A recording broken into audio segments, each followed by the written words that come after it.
Ang ovarian cancer, isa sa mga leading type of cancer na naranasan ng mga kababaihan. Minsan na rin itong natawag na silent killer dahil mahirap itong madetect at karaniwang nadadiagnose lamang sa late stages. Totoo yan, Prof. Kaya naman importante ang pagiging maalam tungkol dito dahil mas mainam ang early detection.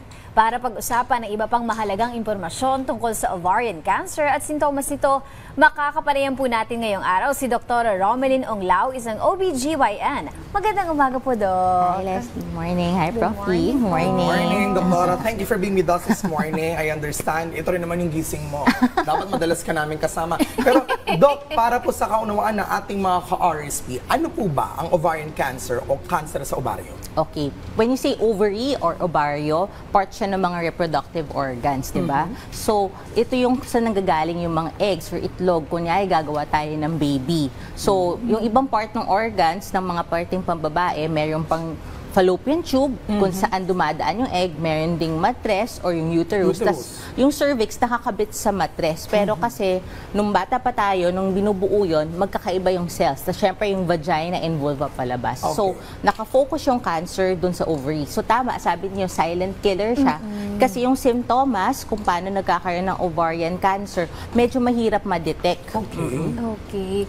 Nabanggit po natin na lumulobo po yung kaso ng ovarian cancer. So, gaano po ba ito ka-common sa mga kababaihan? Okay. So, dun sa mga parteng pambabae, maybe not the highest. Siguro siya yung pangatlo. Mas common pa rin dito sa Pilipinas dahil ano tayo, low middle income country. Sa atin, marami pa rin talaga yung cervical cancer. Yes. Pangalawa yung endometrial cancer, cancer sa matres, tapos papasok yung ovarian. Ang problema, yung ovarian, siya yung mas nakakakos ng mortality or mas aggressive kasi siya. So, in terms of mortality sa mga cancer sa parteng pambabae, number 1 siya. Pero siguro sa lahat ng cancer na nangyayari sa mga babae, nasa top 5 siya. Top 5? So, sa WHO, sa mga guidelines, ganyan, ang nakikita natin, sa isang taon, minimum siguro 6,000 new cases yan. So, ang dami pa rin po talaga yung na-diagnose every year. Although it is being coined as silent killer, para po sa awareness and early detection natin mga ka-RSP, are there any symptoms na dapat bantayan? Okay. Ang problem sa symptoms, hindi siya very specific. Ano yung madalas? Feeling mo bloated ka. Feeling mo mabilis kang nabubusog, early satiety. So, yung iba na mga pasyente namin, sasabihin nila, akala nila tumataba lang sila. Kasi lumalaki yung tiyan, pero minsan yung iba hindi naman kasi ganun pagbilis ng laki ng tiyan. So, yun yung mga unang dalawa. Yung iba, nangangayayat, di ba? Pero parang late sign na kasi yun. Pwede din sila magkaroon ng mga pagbabago kung paano sila mag-move ng bowels or yung pagdumi, tsaka sa pag-ihi. Pero tandaan natin, yung mga simptomas na yun, ibig sabihin, medyo malaki na siya. May significant size na siya, kaya nagkakaroon na ng mga compressive symptoms sa loob. Ito po ay sakit ng kababaihan. Pero sino po yung mga at risk o nanganganib na magkaroon ng cancer po sa ovaryo? Sige, so sa amin parang inisip namin yung risk factors because hindi nga naman lahat ng babae magkakaroon ng ovarian cancer, no? Number 1 would be the age. Siyempre, as we go older, pag mas matanda ka na, more than 50 years old, medyo doon talaga nakikita na yung tumataas yung risk. Kaya yan yung, tsaka yan kasi din yung menopause ka na eh. So, mapapaisip ka, bakit ako magkakaroon ng cyst sa ovaryo ko? Mayroong mga cyst kasi na nangyayari pag nagre-regla ka pa. So, yung mga yon minsan, nagre-resolve, nawawala sila on their own. Pero pag menopause ka na, medyo mas maingat na tayo dyan. The other than that, yung mga babae na hindi pa ever nakapagbuntis, diba? Kasi ang theory nun, yung ovary mo, palagi kang nangingitlog, nagkakaroon palagi ng changes doon na pwedeng mag-lead sa ovarian cancer. Kung meron ding history sa family ng mga breast cancer, pwede kasing related. Yung mga genes na naririnig nyo, BRCA1, BRCA2, higher risk. Pwede din kung may history yung babae ng endometriosis. Ibig sabihin, yung lining ng matres pumupunta sa ibang lugar, risk din yon. And of course, the other risk factors na mga smoking, kasi syempre tumataas yung mga exposure mo sa carcinogens. Okay.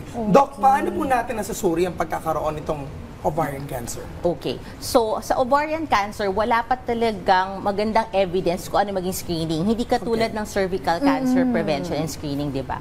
Pero, yung sinabi ko, kung high risk, kunyari sa family ninyo, may mga nagkaka-cancer ng less than 50 years old, hindi dapat kayo yung mas ma-work up, or kung meron kayo ng mga genes na nagpre-predispose to breast and ovarian cancer, may genes kasi na magkapatid, may breast cancer ka na, pwede ka pa mag-ovarian cancer. Kayo yung mas maaga na si screen.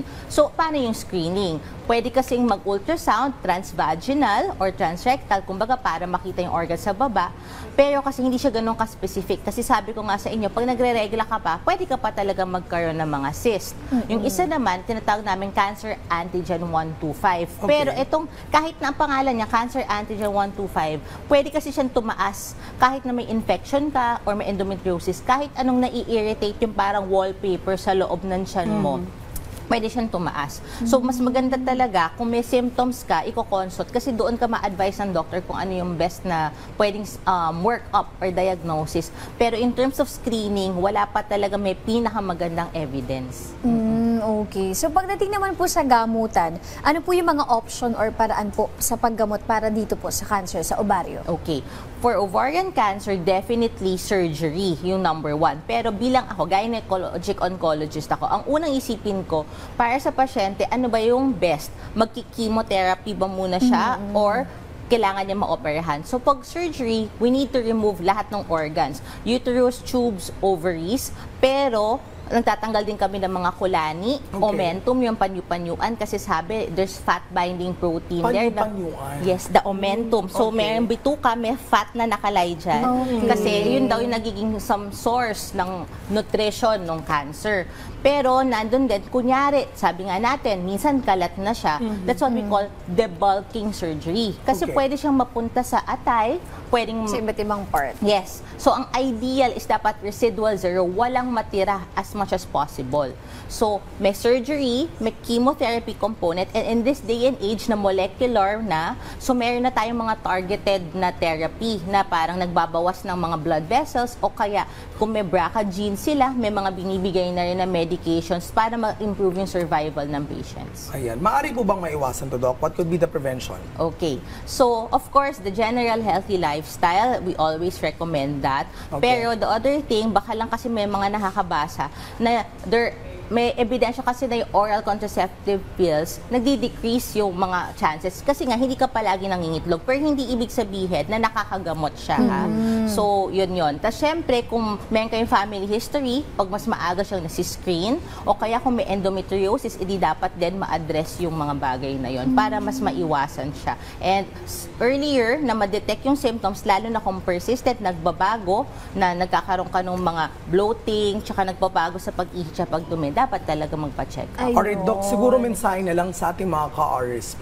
Okay. So, siyempre sa mga women, ang ano talaga ay kailangan po makinig po tayo sa ating katawan. Kasi wag po natin sa walang bahala yung health po ninyo. Kasi minsan iisipin natin na may mga mas importanteng bagay po, di ba? Pero of course, it's also important to take care of yourself. And actually, kahit na hindi po screening ng ovary, pag nagpa-cervical cancer screening po kayo, minsan yung pagpunta nyo po sa OBGYN ninyo, pwede na rin po ma-examine yung ibang parte. So, mas maganda po talaga magpa-check up tsaka healthy living. Yearly, no? Pwede. Maraming salamat po, Dr. Romelyn Onglao, sa pagsagot sa aming mga katanungan tungkol sa ovarian cancer. Ayan mga ka-RSP, gaya ng lagi nating sinasabi, maging aware at maalaga sa ating katawan dahil hindi natin alam kung kailan tayo tatamaan ng karamdaman.